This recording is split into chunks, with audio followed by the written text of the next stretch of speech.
नमस्कार दोस्तों, selection platform पे मैं डॉक्टर प्रिया जोशी आपका हार्दिक स्वागत करती हूँ। बच्चों, आज से इस प्लेटफॉर्म पे हम सामान्य हिंदी विषय का अध्ययन करेंगे। तो चलिए आज से हम हिंदी पढ़ना शुरू करते हैं।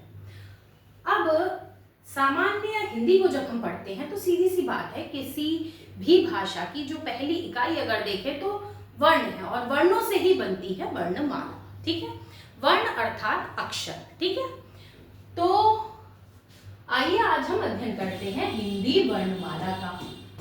तो चलिए बताइए, हिंदी वर्णमाला में कितने वर्ण होते हैं? हिंदी वर्णमाला में वर्ण होते हैं कुल 52। ठीक है, याद कैसे करेंगे? जैसे आपने एक पुराना गाना है, कहीं सर्च करेगा तो मिल जाएगा, ताश के 52 पत्ते, पंजे, छक्के और सत्ते। तो जिस तरह ताश के पत्ते 52 होते हैं, उसी तरह हिंदी वर्णमाला की जो संख्या है अक्षरों की या वर्णों की, वो है 52। ठीक है, अब आइए देखते हैं कि इस 52 वर्णमाला में कौन कौन से वर्ण आते हैं, वो अपनी क्या क्या महत्ता रखते हैं और कैसे 52 होते हैं, क्योंकि अभी आपको एक और यहाँ पे चीज देखने में आएगी। अ आ ई उ री, ए ऐ ओ औ अंग आहा। ठीक है, बल्कि अंग आहा आप ये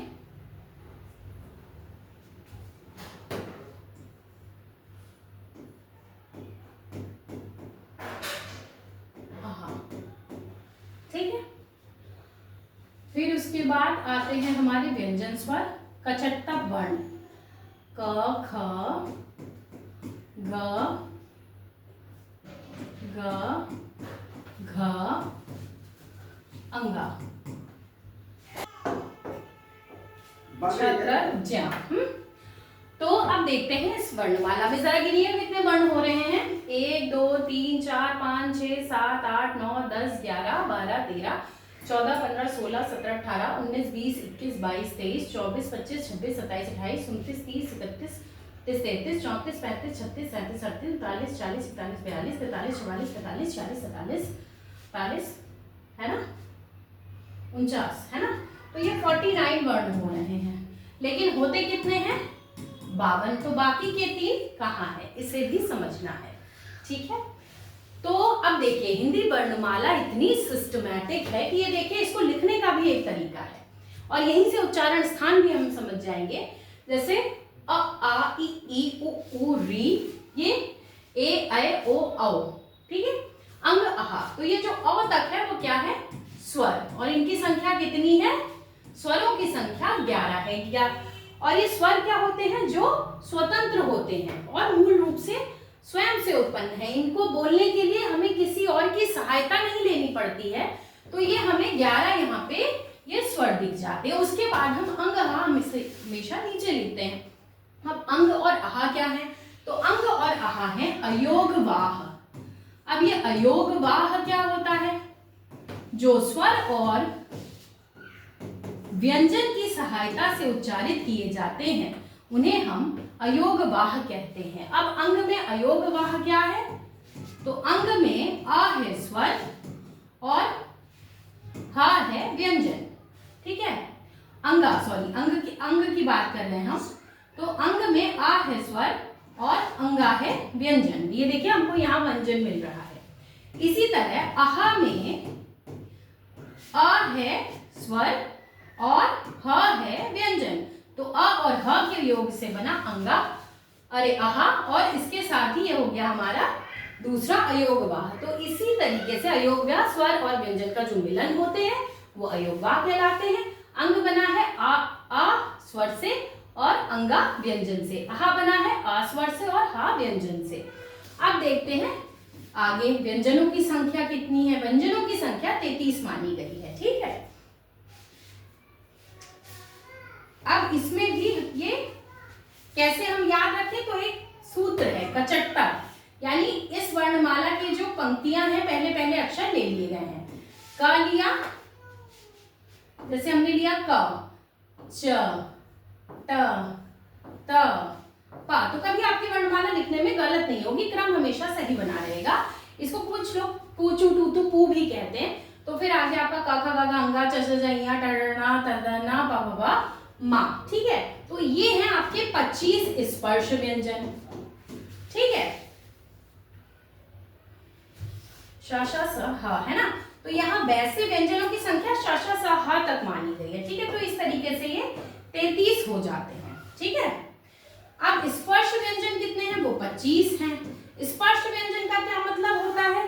तो स्पर्श व्यंजन का मतलब होता है कि जिन वर्णों को उच्चारित करने में हमारे मुंह की जो जीवा है वो मुंह के किसी ना किसी के भाग को स्पर्श करती है, तो वो व्यंजन स्पर्श व्यंजन कहेगा। अब यहीं पे हमें उच्चारण स्थान भी मिल जाते हैं वर्णमाला में। कैसे? जब हम कहते हैं एक सूत्र है, क्या सूत्र है? अकुह अकुह विसर्ज नीया नाम कंठः। ठीक है, यानी अ कु मतलब कुचु टूतु पू, क वर्ग, क वर्ग में क ख ग घ अंगा। ठीक है, और हा इसके साथ ही जो विसर्ग है यानी ये अहा जो है विसर्ग है, उसका उच्चारण स्थान कंठ है। तो एक तरीके से यहाँ हमें कंठ दिख रहा है कि हम कंठ से उच्चारित करते हैं इसको। ठीक है, फिर इचु यशाना मूर्धा, तो जो च वर्ग है वो मूर्धा से बोला जाता है ना, ई और च वर्ग। और य और श कौन सा? श हो गया आपका जो ये श है आपका। ठीक है, एक श होता है मूर्धन्य, एक श होता है दंती। तो ये है तालव्य श। जो तालव्य श है उसका स्थान भी मूर्धा है। ये आपका हो गया मूर्धन्य श, मूर्धा से बोलते हैं मूर्धन्य श।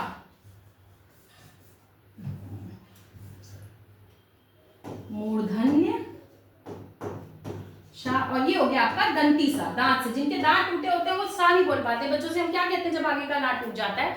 सा बोल के दिखाओ तो कहते हैं स। तो ये जो दंती सा है वो ये होता है। तो इसलिए सा का भी कौन सा सा है ये भी मत कहना, शलजम वाला, षटकोण वाला, पेचीना वाला। अगर हिंदी के स्टूडेंट हो या सामान्य हिंदी भी पढ़ रहे हो तो ये ध्यान रखो कि जो शलजम वाला श है वो है तालव्य श, क्योंकि हम उसका उच्चारण स्थान जो है वो तालु है। जो श है उसका उच्चारण स्थान मूर्धा है और जो स है उसका उच्चारण स्थान दंत है। ठीक है, अब ऋतु रसाणा इचु यशाना तालु, इसका उच्चारण स्थान क्या है? तालु। और ऋतु रसाणा मूर्धा, इसका ट वर्ग का उच्चारण स्थान मूर्धा है। ऋतुलसानाम दंता, त वर्ग का उच्चारण स्थान दंत है।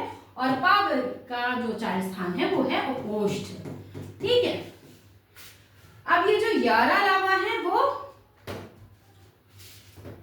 अंतस्थ व्यंजन कहे गए, और ये जो श श स ह है वो ऊष्म व्यंजन कहे गए,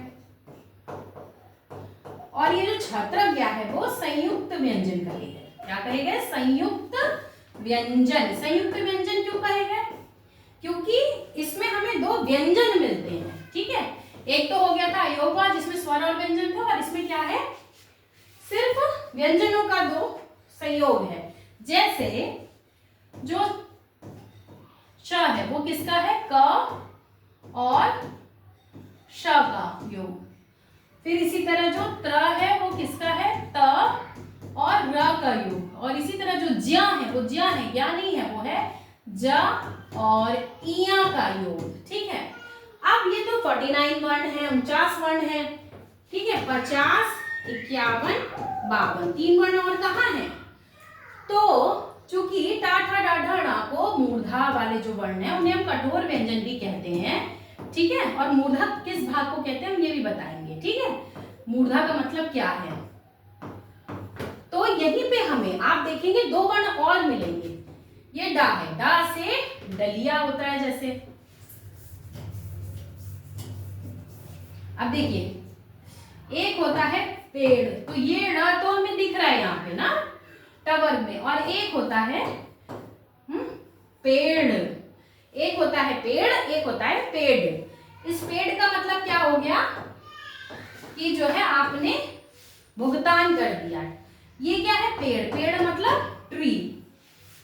तो ये हमने कहा। अब इसी से यहीं पे हमें एक ड़ के बाद ड़ दिखता है, ठीक है। और इसी तरह ये हो गया, ठीक है। एक होता है ढक्कन, ठीक है, और एक हो गया पढ़ना, अड़ की आवाज, ठीक है, अड़, पढ़, सड़, ठीक है। तो एक अड़ होता है, यहां से एक हमें र मिलता है। तो ये दो व्यंजन और हो गए, ठीक है। अब कितने हो गए आपके?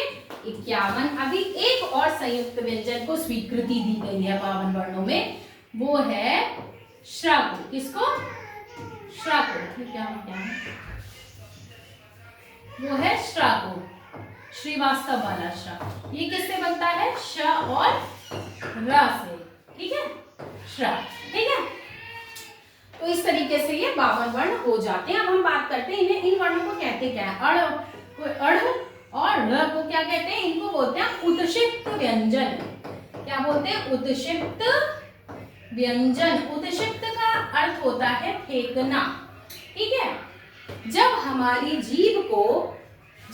जीभ झटके से, तालू से ऊपर लग के झटके के साथ नीचे गिरती है, तो ऐसे व्यंजनों को हम उत्क्षिप्त व्यंजन कहते हैं। मतलब एक तरीके से हमारी जीभ जब तालू से लगकर झटके के साथ फेंक जाए, जैसे देखिए पढ़, सड़, है ना। आप उसको देखिए तो आपको लगेगा पढ़, सड़, है ना। फिर उसके बाद पढ़ना, सड़ना, है ना, तो ऊपर जाएगी और झटके से नीचे गिरेगी। इसलिए व्यंजनों को उत्क्षिप्त व्यंजन कहा गया।